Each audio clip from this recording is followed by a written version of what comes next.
Hello there, Ray here, and today I'll be going over all the changes that came out with the latest Snapshot, which is 18W14B. They added a new block into game, which is sea pickles, and these are a type of animal that lives in the ocean. You can see they generate here in the warm ocean, as well as they can generate on top of coral reefs. So here is a coral reef, and we can see there is some sea pickles growing like there, as well as like there. And they can be in bunches from 1 all the way up to 4. Now, sea pickles are not the same thing as sea cucumbers. You're probably familiarized with sea cucumbers being this animal that forages on the bottom of the ocean floor, where a sea pickle is a bunch of tiny little animals all working together to make this shape that looks like a pickle.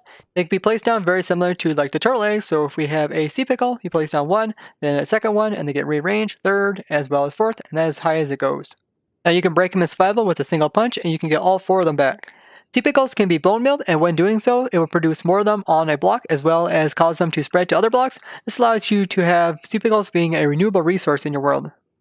It also seems to work with a dispenser full of bone meal. If I go ahead and power this, you'll see it will cause the sea pickles to multiply. If I continue powering it, it can even cause them to spread over into other blocks, just like so. So you can make an automatic sea pickle farm. Sea pickles can be smelted up in a furnace and be converted over into lime dye. While underwater, the sea pickles will actually put off a certain amount of light depending on how many there are in a group. So here's a single one. If you stand on top of it, you see over in the top left-hand corner, it says it's a block light level of 6. Then we go ahead and we add another one to this. Now it's a light of 9, add another one, it's 12, and the highest is 15. The light that is put off by the sea pickles looks really amazing from above the water as well as underneath of the water. Sea pickles can also be placed down on dry land, but they won't have the little flare on the top of them, and they also won't produce any light. So if we go ahead and stand on top of this one, you see it's producing light 15, and if we remove it, it produces no light. You can also waterlog the pickles just by right-clicking with a bucket of water.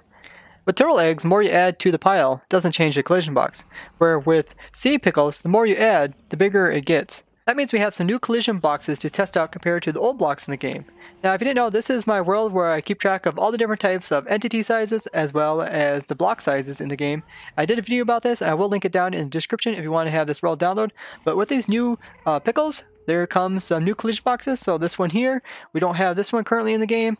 So this one would fit right over here, kind of between the cake and the skull. And then having 2 pickles is another different size for a collision box. And this would fit between this skull and this chorus plant. Now the number 3 one is also another new collision box that we didn't have previously. And that fits between this chorus plant and the anvils. And having 4 pickles is the same as having the new anvils. Sea pickles' heights are pretty much the same as a daylight sensor if it's 1 through 3 of them, but once you get 4 of them, it becomes a new height, and this is a unique collision box that hasn't been in the game before, and you can see that it's different than like this slab. We go down from that slab, and then we go over, and we see it go down a little bit more, so that's pretty cool. I will update this world with all the new types of entities as well as block sizes as soon as the 1.13 version is complete and released. And during one of our Twitch streams, we went ahead and found some new collision boxes such as with the hoppers, and it even came out to be some really cool ones like this one where you can go underneath of this very small spout and it's different. And we also learned that hoppers have a new type of collision box for the bottom of them, and this is different than any other ones that we have previously seen in the game. Now, if you would like to watch me stream on Twitch, I will go ahead and link it down in the description. I do a lot of this small kind of testing on stream rather than showing you in a video. They also renamed all the different types of coral blocks in the game. So if we middle click this one, this is a tube coral, pretty much looks like a tube.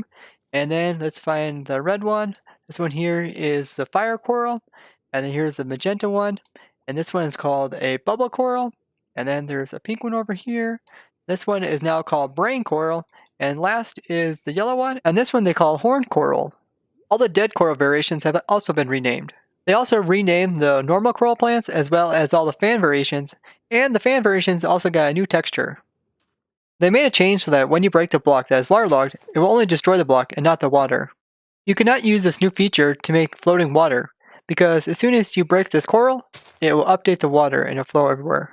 It fixed a bunch of different bugs that were in the previous snapshot, such as pressing F3 and doing all the F3 commands like F3 and B or F3 and G.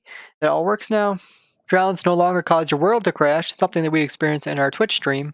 Shulkers now give levitation instead of giving slow falling, which was a bug in the previous snapshot. Tridents with Riptide no longer vanish when thrown in survival.